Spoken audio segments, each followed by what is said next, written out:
서 참조하도록 하겠습니다. 그래서 요한복음 20장하고 21장을 찾아 놓으시기 바랍니다. 부활의 기사는 마태복음이 이렇게 간략하게 짧게 우리에게 말씀하고 있습니다. 마태복음 주보 옆에 있는 28장 1절부터 10절을 제가 읽겠습니다. 안식일이 다 지나고 안식 후 첫날이 되려는 새벽에 막달라 마리아와 다른 마리아가 무덤을 보려고 갔더니 큰 지진이 나며 주의 천사가 하늘로부터 내려와 돌을 굴려내고 그 위에 앉았는데 그 형상이 번개 같고 그 옷은 눈같이 희건을 지키는 자리 그를 무서워하여 떨며 죽은 사람과 같이 되었더라. 천사가 여자들에게 말하 이르되 너희는 무서워하지 말라. 십자가에 못 박히신 예수를 너희가 찾는 줄을 내가 아노라. 그가 여기 계시지 않고 그가 말씀하시는 대로 살아나셨느니라. 와서 그가 누우셨던 것을 보라. 또 빨리 가서 그의 제자들에게 이르되 그가 죽은 자 가운데서 살아나셨고 너희보다 먼저 갈릴리로 가시라니 거기서 너희가 배우리라 하라. 보라 내가 너희에게 일렀으리라 하거늘 그 여자들이 무서움과 큰 기쁨으로 마태복음은 여자들이 먼저 빈 무덤에 찾아가서 무덤을 보러 갔습니다. 그래서 이제 나중에 빈 무덤만 보고 천사만 만나고 나중에 돌아오던 길에 예수님을 만나는 그 기사가 나와 있습니다.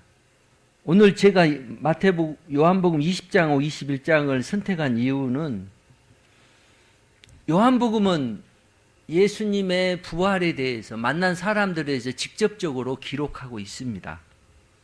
그래서 제가 오늘 말씀의 제목을 부활을 믿음과 나의 실제가 되는 삶이라고 정해봤습니다.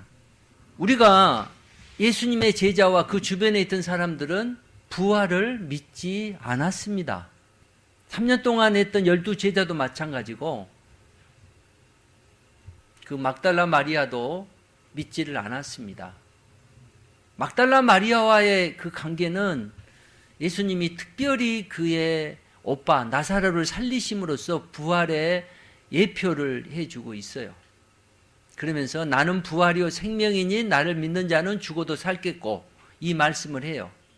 근데 예수님의 이 가르침은 가르침으로 끝나버렸고 예수님이 죽어버리니까 아마 그 충격 때문에 무서움 때문에 부활을 누구도 생각하지 못했습니다. 오늘 이제 2000년이 지난 오늘 이 시점입니다. 성경은 예수님의 부활을 명제로서 이야기합니다. 예수님은 살아났다. 빈 무덤이다. 예수 그리스도를 믿는 저와 여러분이 실제적으로 이 부활이 나의 삶에 있어서 실제가 되느냐의 문제예요. 많은 분들이 성경에 있어서의 명제, 진리만 이야기합니다. 그것은 단순합니다. 그런데 이 성경의 진리가 나의 것이 되어야 합니다. 오늘 부활도 마찬가지입니다. 부활의 실제가 내가 참여해야 되는 거죠. 그러니까 부활을 내가 경험해야 합니다. 예수님이 부활해서 새 생명으로 우리에게 주셨다 하는데 그 부활의 새 생명이 지금 나와 어떤 관계가 있고 내 삶에서 이 땅에 사는 날 동안 이 부활의 생명을 누리고 있는가? 이제까지 지구 역사상 볼 때 죽었다가 살아난 사람은 한 명도 없습니다.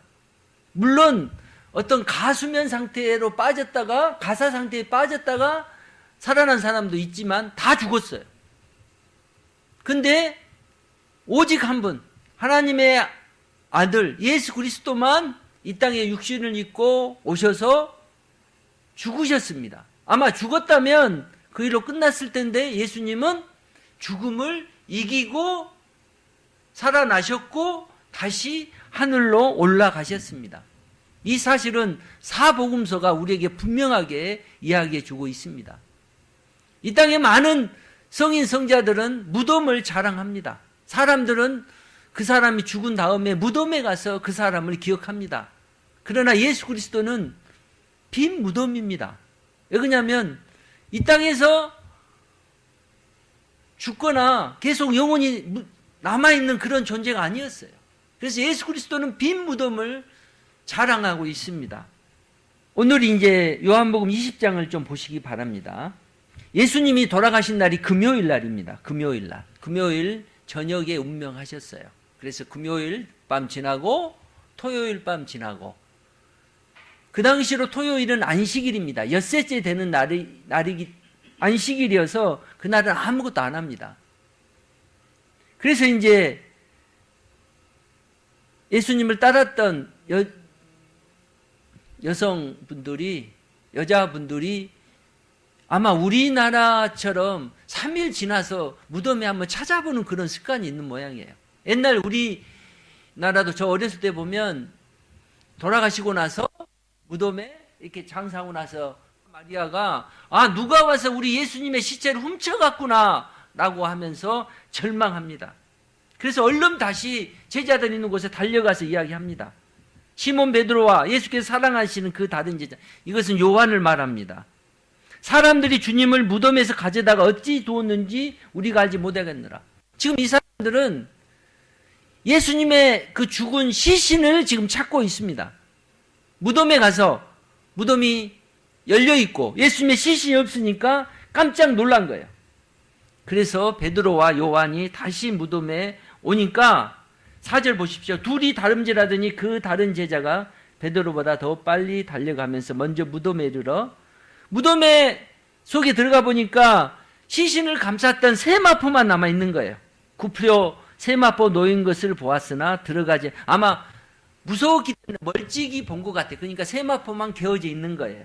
시몬 베드로는 따라와서 무덤에 들어가 보니 세마포가 놓였고 또 머리를 쌌던 수건도 세마포 한패 놓이지 않고 딴 곳에 있더라. 그러니까 몸을 쌌던 것과 머리를 쌌던 것이 분리되어 있어요. 그런데 지금 9절 한번 보십시오. 그들은 성경에 그가 죽은 자 가운데서 다시 살아나야 하시라는 말씀을 아직 알지 못하였더라. 이것은 사실은 가로로 있기 때문에 이것은 그 정설은 아닙니다. 그냥 우리에게 참조하기 위해서 보여준 거예요. 그러니까 지금 예수님의 무덤에 왔던 막달라 마리아와 베드로, 요한은 예수님의 말씀, 예수님이 나사로를 살리시면서 이야기했거든요. 나는 부활이요 생명이니 나를 믿는 자는 죽어도 살겠고 살아서 나를 믿는 자는 영원히 죽지 아니하리라, 이 말씀을 했는데 이 말씀을 다 잊어버렸어요. 예수님이 부활이고 생명이라는 사실을 생각하지 못했어요. 예수님의 시신이 없는 것만 보고 10절에 보면 집으로 실망하면서 돌아갑니다. 근데 11절 한번 보시기 바랍니다. 마리아는 무덤 밖에 서서 울고 있어요. 아마 마리아는 예수님을 굉장히 존경하고 사랑했습니다. 왜냐하면 예수님의 시신이 없으니까 죽은 시신이라도 보려고 했는데 시신도 없으니까 그냥 울고만 있는 거예요. 12절 보면 흰 옷 입은 두 천사가 예수님 시체에 뉘었던 곳에 하나는 머리편에 하나는 발편에 있더라. 그러면서 이제 천사가 마리아에게 말하는 게 13절입니다. 여자여 어찌하여 우느냐. 그러니까 이제 막달라 마리아가 이야기합니다. 사람들이 내 주님을 옮겨다가 어디 두었는지 알지 못함이니라. 지금 막달라 마리아는 부활도 생각하지 못하고 예수님 없는 것만 보고 슬픔에 잠겨 있어요. 그런데 놀랄만한 사실이 14절입니다. 14, 15절 우리 같이 한번 읽어볼까요? 시작. 이 말을 하고 뒤로 돌이켜 예수께서 것을 보았으나 예수 알지 못. 예수께서 이르시되 여자여 어찌하여 울며 누구를 찾느냐 하시니 마리아는 그가 동산직인 줄 알고 이르되 주여 당신이 옮겼거든 어디 두었느냐. 그리하면 내가 가져가리. 우리가 합니다.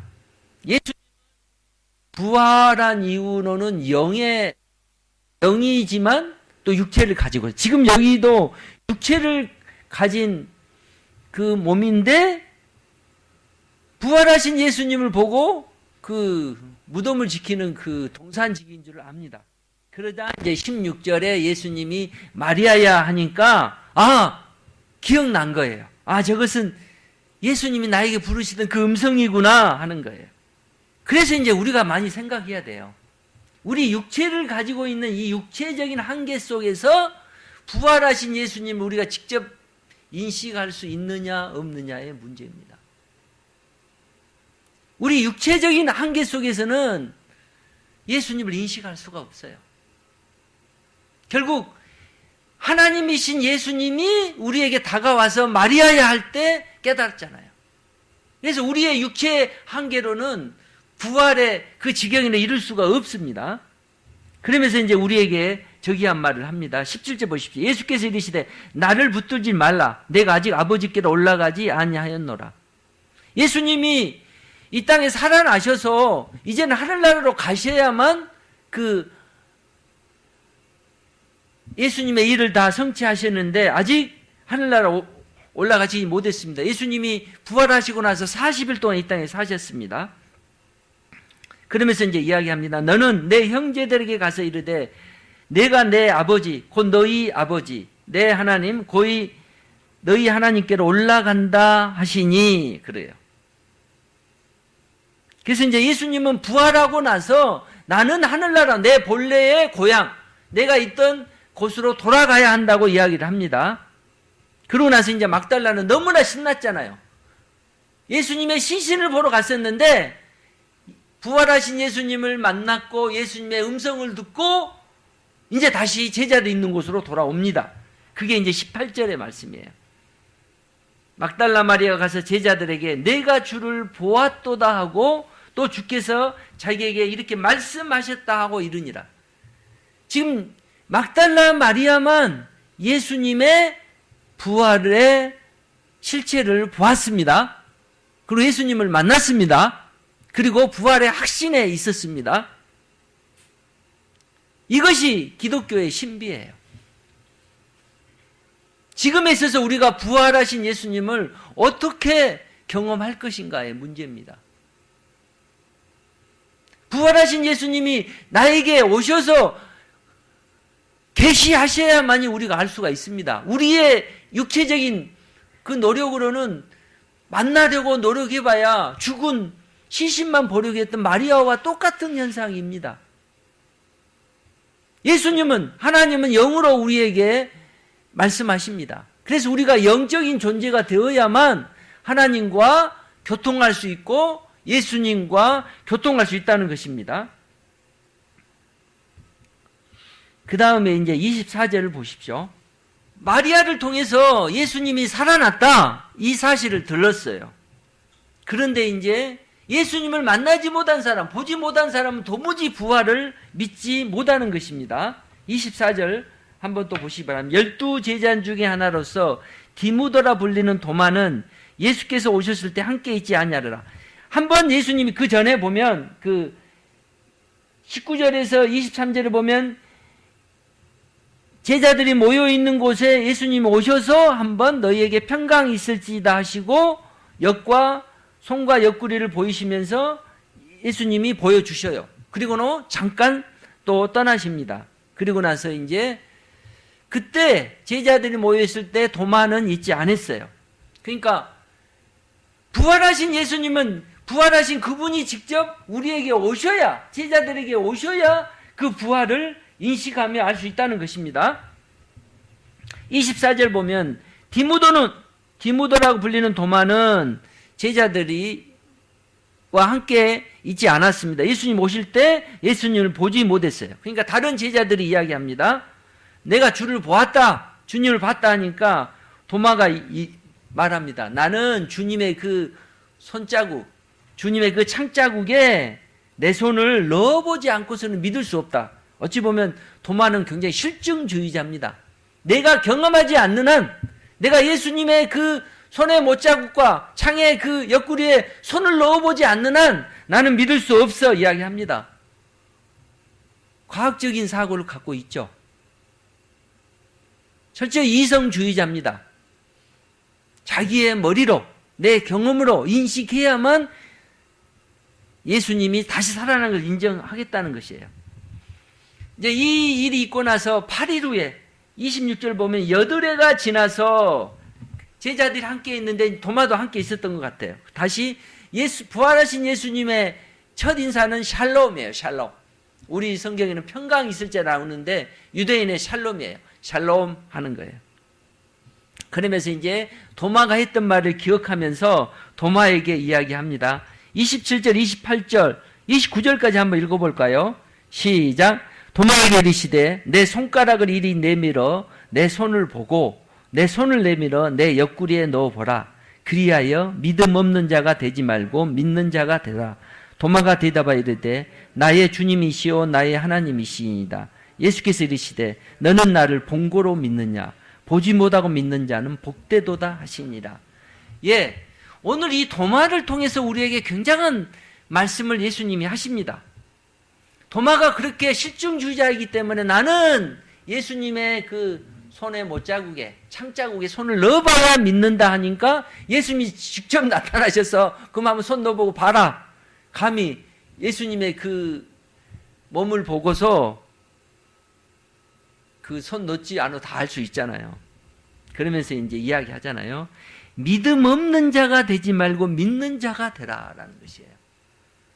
지금 2000년이 지난 이 시점에서 예수님의 실체는 우리가 볼 수가 없잖아요. 지금 우리는 보지 못하고 믿어야 합니다. 그렇기 때문에 이 부활에 있어서의 믿지 않는 것이 태반이에요. 많은 신학자들도 그래요.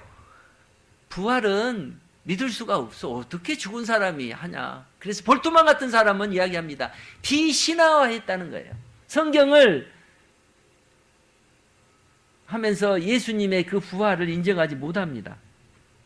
근데 성경은 분명하게 우리에게 이야기하고 있잖아요. 예수님을 실제로 봤던 도마는 20절에 이야기합니다. 나의 주님이시오 나의 하나님이시다. 나의 주님이시라는 것은 큐어리어스잖아. 나의 주님이시오 나의 하나님이시다. 그럼 결국은 예수님이 죽음에서 살아나신 걸 보면서 과연 예수님이 하나님이시구나 이야기합니다. 그러면서 예수님이 우리에게 너는 나를 본고로 믿느냐 보지 못하고 믿는 자는 복되도다 하시니라. 저와 여러분은 예수 그리스도를 보지 못하고 믿어야 합니다. 예수 그리스도를 보지 못하고 믿는 자는 복됩니다. 우리가 2000년 전으로 회귀할 수는 없잖아요. 그런데 이제 우리가 성경의 인물들을 봅니다. 예수님을 만난 사람과 만나지 않은 사람과의 차이가 굉장히 많이 나요. 첫 번째로 보면 예수님의 제자들이에요. 예수님의 제자들은 예수님을 부활하신 예수님을 보고 나서 그들의 삶이 완전히 바뀝니다. 그전에는 자기 중심으로 살았어요. 에고이즘이죠. 내 중심, 내 개인주의, 내 이익을 따라 살았습니다. 그런데 부활하신 예수님을 만나고 난 이후의 제자들은 내 중심이 아니에요. 내 직업도 버립니다. 이제는 하나님 중심으로 살게 됩니다. 또 하나 예수님을 만나서 극적인 변화를 일으켰던 그 사울이라는 그 청년이 있습니다. 이 친구도 율법으로 예수님을 알려고 하나님을 알려고 노력을 했어요. 근데 실제 예수님이 오자 율법으로는 예수님을 만날 수가 없습니다. 하나님을 만날 수가 없어요. 그러다가 부활하신 예수님을 직접 만나고 난 이후에 놀라운 변화가 일어납니다. 저와 여러분은 예수님을 어떻게 실제로 만나서 경험하고 있습니까? 내 중심에 내 삶에 예수님을 받아들이고 예수님을 나의 구주로 나의 하나님으로 믿는다면 우리의 삶의 태도는 우리의 삶의 목적은 우리의 삶의 가치는 바꾸어져야 합니다. 여전히 내 중심, 내 가족, 내 것만 챙기고 있다면 이것은 예수님의 부활에 참여하지 못하고 예수님 주신 새 생명을 경험하지 못하는 삶입니다. 바울이 이제 이걸 이야기했잖아요. 고린도전서에 이야기하잖아요. 우리 인간에 있어서의 최대의 벌은 죽음입니다. 예수님은 이 죽음에 대해서 복음서에 이제 몇몇 죽는 소녀도 나오기도 하고 뭐 여러 이야기 하는데 예수님은 이 땅에서 죽는 것을 잔다고 표현합니다. 그래서 어떤 분은 자다가 그렇게 그냥 돌아가시는 분들이 있습니다. 그런데 예수님은 일시적으로 죽었던 사람들 살리는 걸 통해서 부활에 대한 어떤 예표를 합니다. 아까 제가 잠깐 언급했어요. 막달라 마리아의 오빠 나사로는 이미 죽어가지고 나흘 동안이나 무덤에 있었으니까 완전히 죽은 거죠. 근데 예수님이 가서 나사로야 부르니까 나사로가 이렇게 세마포 쌓인 채로 걸어서 나옵니다. 예수님만이, 하나님만이 인간의 죄의 형벌로 있던 죽음을 해결하고 이길 수 있는 것이에요. 하나님만이 죽음을 정복하고 이길 수 있는 것이에요. 인간은 우리의 죄로 인해서 이 땅에서는 죽어야 합니다. 예수님은 인간의 몸을 입으셨지만 죄를 지으셨지 않기 때문에 이 죽음을 이기고 극복하신 거죠. 그래서 이제 예수님은 죽은 나사로를 향해서 나사로야 나오라고 명령했잖아요. 바울은 이 죽음을 고린도전서 이야기하잖아요. 사망아 너의 쏘는 것이 어디 있느냐? 사망, 사단이 우리의 죄로 인해서 인간에게 죽음을 줬지만 나는 예수 그리스도의 부활의 능력으로 이 사망을 이긴다고 고백합니다. 그래서 예수님의 부활의 생명을 소유한 사람들은 죽음을 두려워하지 않습니다. 아멘? 예수님을 진실로 믿는 사람, 예수님의 성령이 내 안에 거주하는 사람은 죽음을 두려워하지 않습니다. 근데 많은 분들은 죽음을 두려워하더라고요. 죽는 것이 두렵습니다. 병으로 질고를 당하는 것들이 너무나 고통스럽습니다. 이 땅에서의 죽음의 과정을 통해서 하늘나라로 가는 여정입니다. 부활을 경험했던 사람, 예수님을 만난 사람들의 삶은 우리가 한 서너 가지로 정리해 보면 부활의 증인으로 살았어요. 예루살렘 교회 초대 기독교의 메시지의 핵심은 뭐냐면 너희가 십자가에 못 박힌 예수님이 다시 살아났다는 것이에요. 베드로의 사도행전의 설교도 그렇습니다. 너희가 십자가에 못 박힌 예수가 다시 살아났다. 스데반의 설교도 마찬가지예요. 예수님이 살아났다. 우리가 이 예수님이 우리의 하나님이시다라고 이야기해요. 12제자들의 메시지도 똑같습니다. 초기 기독교의 복음의 메시지는 부활하신 예수 그리스도를 전하는 거예요. 요즘에 있어서 기독교는 뭐냐고요? 도덕 이야기만 합니다. 인격에 대해서만 이야기해요. 이 부활의 생명에 대해서는 거의 잘 언급하지 않습니다. 왜냐하면 자기가 부활의 경험을 체험하지 않았기 때문이에요. 기독교의 핵심은 부활의 능력입니다. 예수님이 죽었다가 다시 살아나셨다. 우리도 예수님처럼 다시 살아서 영원한 나라에 들어간다는 것이 기독교의 핵심인 것을 믿으시기 바랍니다. 이 확신이 없다면 우리 한낙교회는 어쩌면 취미생활로 모이는 그룹으로 전락한지도 모릅니다. 그래서 요즘에 유럽의 기독교가 망했습니다. 미국의 기독교가 망했습니다. 지금의 기독교는 힘이 없습니다. 왜냐하면 예수님의 부활의 능력을 믿지 않기 때문이에요. 너무나 과학적인 합리주의, 계몽주의, 이성주의, 실정주의, 경험주의로 빠져서 내가 보지 않는 한 인간의 한계 속에 예수를 갇히다 보니까 예수는 영인데 경험할 수 없는 것이에요. 우리가 이 육체를 떠나서 하나님의 영으로 하나님의 그 영혼의 부르심에 참여할 때만이 계시신 하나님을 만나게 되고 부활의 능력을 만나게 된다는 것을 믿으시기 바랍니다.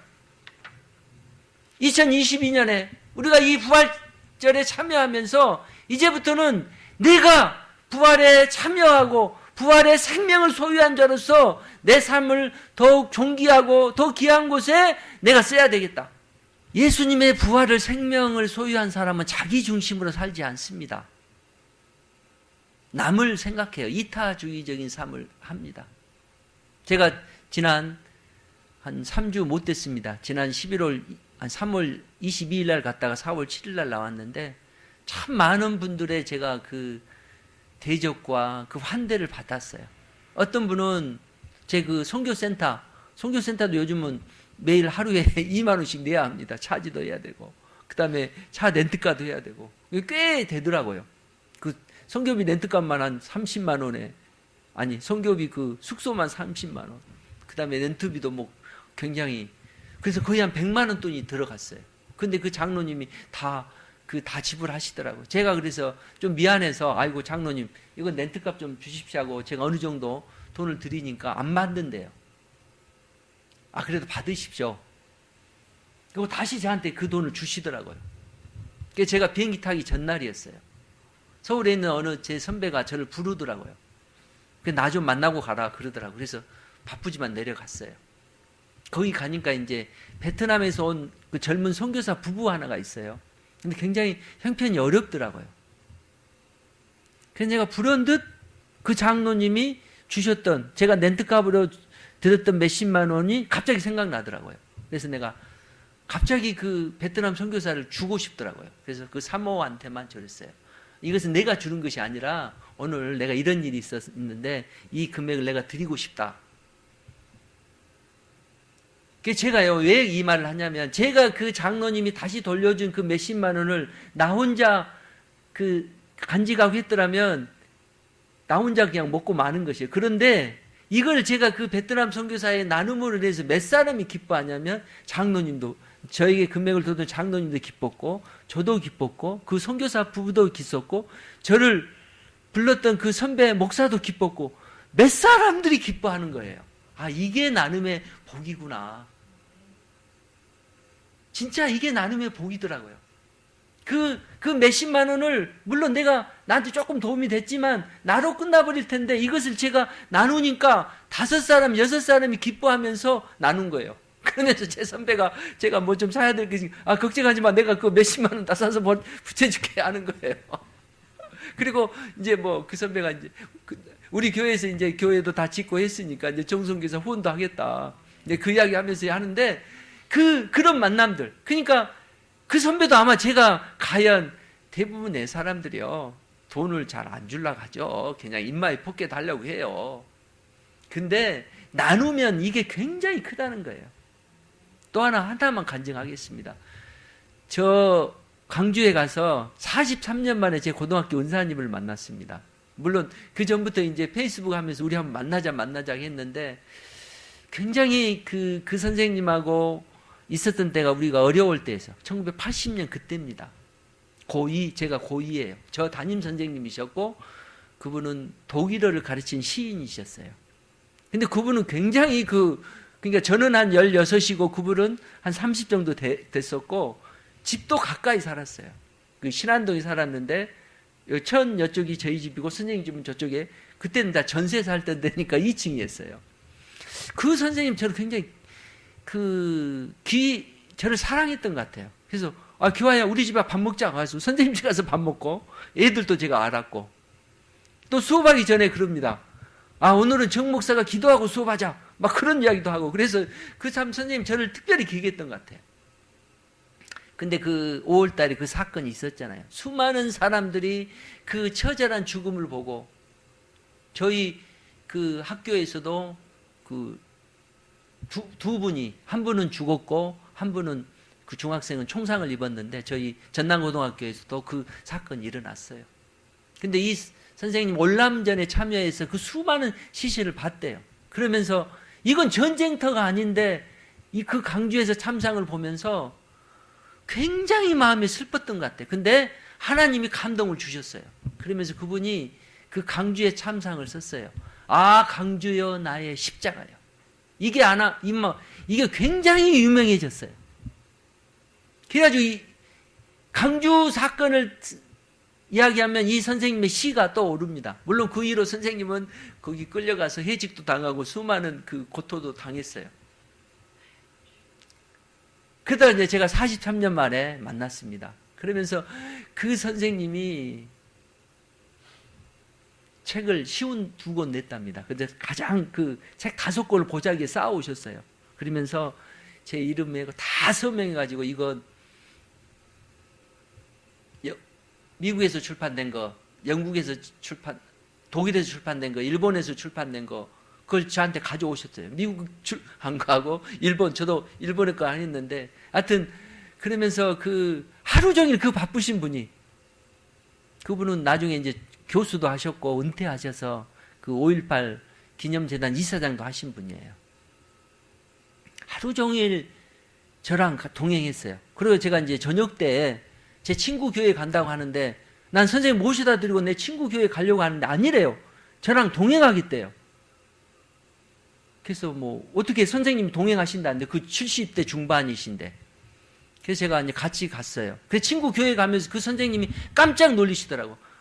나도 교회를 다니는데 친구 교회 가면서 딱 들어가 보니까 자기가 고등학교 때 교회에서 기도하는 형상이 갑자기 떠오르던데요.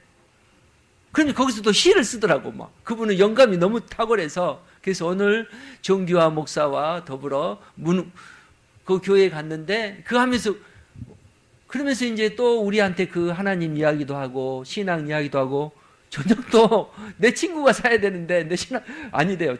그 선생님이 사겠다고 하고. 그래서 제가 이제 이걸 느꼈어요. 아, 옛날에 그 군사부 일체라고 하잖아요. 선생님도 부모하고 똑같구나. 야, 뭐 그 하루 종일 제가 강주에서 맛있는 거 많이 먹었어요. 홍어도 먹고요. 하여튼 그 선생님이 그 제일 한다는 데 가서 먹었으면서 그 43년 동안에 그 정이요. 하루 이틀 만났는데 그 마음을 느끼지. 부모가 저를 사랑하는 마음.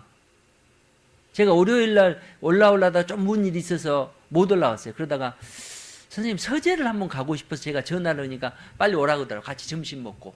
그래서 서재를 가봤어요. 그러면서 이제 저를 보면서 너 어제 주일날 여기 교회 뭐 선교 보관이 힘들었구나. 그러면서 저한테 어느 정도까지 관심을 보이시냐면 이발도 하고 목욕도 하고 하면서 이발점 친히 가서 다 돈까지 계산해 주면서 그러면서 그 굉장한 그 마음을 사랑을 제가 느끼고 왔어요. 그래서 뭐 여러 가지 많은 이야기들이 있습니다만은 그분이 늘 이야기하는 게 그래요. 나는 내 제자 중에 목사로서 있는 너가 너무나 존경스럽다. 그래서 말을 놓지를 않으시더라고요. 나는 그 목사를 제일 존경한다. 그러면서 늘 그 이야기하고 자기의 신앙도 이야기하고. 제가 주일날 아침에 저한테 전화가 와서 제가 한 15분 동안 전화로 막 기도해 드렸어요. 그래서 이제 어떤 그 만남인데 우리가 하나님 안에서의 만나기 때문에 풍성한 만남이 이루어지는 거예요. 그분은 시인이지만 하나님이 주시는 영감으로 시를 쓰시더라고요. 그분은 나는 하나님을 봤다고 시가 썼어요. 시집이. 그러면서 어느 날 강주사 때 교화야 내가 하나님을 봤어 하면서 그분은 그 영감으로 그 이야기 하더라고. 나의 강주에 나의 십자가에서도 한 번 펜을 잡아서 끝까지 썼대요. 그러면서 하나님이 주시는 영감으로 나는 시를 써. 그러면서 그 신학교에 가서 그 하나님에 대해서 이야기하고 그 다음에 가톨릭 신부 앞에서도 하나님에 대해서 이야기하고 그분하고 보니까 하나님을 경험한 사람이더라고요. 이게 우리도 마찬가지입니다. 오늘 제가 이제 뭐 이건 제 간증입니다만은 부활의 실제가 나의 삶에 있어야 돼요. 그래서 제가 너무 감사하더라고요. 선생님한테 그 받은 게 너무너무 감사해요.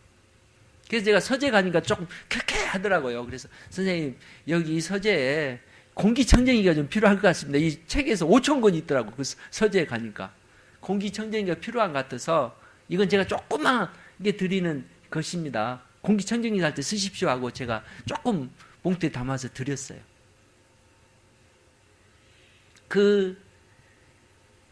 서로 삶을 나누고 공유하는 것. 지금 굉장히 이제 그 우크라이나 전쟁을 보면서 우리가 너무너무 마음이 아프잖아요. 세계에도 이런 일이 일어날 수 있을까? 그렇지만 전 세계의 모든 사람들이 우크라이나 그 난민들을 지원하면서 그 인간의 그 애정을, 그 인간의 어떤 그 국률, 컴패션을 실현하는 걸 봤습니다. 우리 교회도 조금 이제 제가 이제 그 우크라이나 그 난민을 위한 헌금을 한번 하려고 합니다. 어찌냐면 우리가 이 부활의 생명을 가진 사람은 남의 아픔에 동참하는 거예요. 연약한 한 사람이라도 우리가 그 인간의 가치를 존중히 여기고 함께 공유하는 것이 부활의 생명을 소유한 사람입니다. 우리가 만나는 어떠한 사람들을 수단으로 보지 않고 목적으로 보는 거예요. 가치로 보는 거예요. 예수님의 생명을 소유한 사람들은 자기 중심으로 살지 않습니다. 주변에 있는 어려운 사람들을 격려하고 세우고 사람을 살리는 그 일에 헌신하는 것입니다. 저와 여러분이 오늘 부활을 경험한 예수님의 제자들처럼, 부활을 경험한 믿음의 선배들처럼 자기의 삶을 희생하면서 이 땅에 하나님의 사랑이 전파되어지고 하늘나라가 오는 그날까지 그들이 예수님의 사랑을 실천하는 일에 그들은 헌신하고 끝까지 쓰임 받았습니다. 저와 여러분이 이 부활의 실제를 가지고 있다면, 부활의 생명을 가지고 있다면 우리의 남은 삶은 이제 무엇에 소유할 것이냐면 가치와 목적과 생명에 우리가 투자해야 합니다. 이제는 종말의 시기에 들어갔습니다. 우리의 남은 시간, 재정, 이 뜻을 생명을 살리는 데 써야 합니다. 그것이 부활의 생명을 소유한 자들의 삶인 줄 믿으시기 바랍니다. 기도하겠습니다. 하나님 아버지, 오늘도 감사합니다. 많은 사람들이 예수님의 부활을 믿지 않았습니다. 그러나 영으로 부활하고 육체로 부활하신 예수님을 믿었던 사람들을 통해서 다시 한번 그들이 부활의 생명을 가지고 살았던 것들을 기억합니다. 하나님, 우리에게도 부활의 생명을 가지고 이제는 더 능력 있는 삶을 살도록 인도해 주시옵소서. 영이신 그 하나님을 만나고 말씀의 확신 속에서 하나님을 만나고 내 믿음으로 주님과 교제하면서 이제는 사랑을 실천하고 믿음을 실천하고 나의 삶을 통해서 하나님이 나에게 보여주신 그 생명을 누리는 그 삶들을 살기를 아버지 원합니다. 우리에게 믿음을 주시고 이제는 이 생명으로 다른 사람을 살리는 그 일에 귀하게 사용하여 주시옵소서. 이 조국교회가 부활의 증인이 되기를 아버지 원합니다. 이 조국교회 성도들이 마지막 시대에 부활에 참여하며 부활의 능력을 가지고 이 땅 모든 사람들에게 예수님의 이 새 생명을 전하는 증거자로 주님 사용해 주시옵소서. 예수 그리스도 이름으로 기도하옵나이다. 아멘.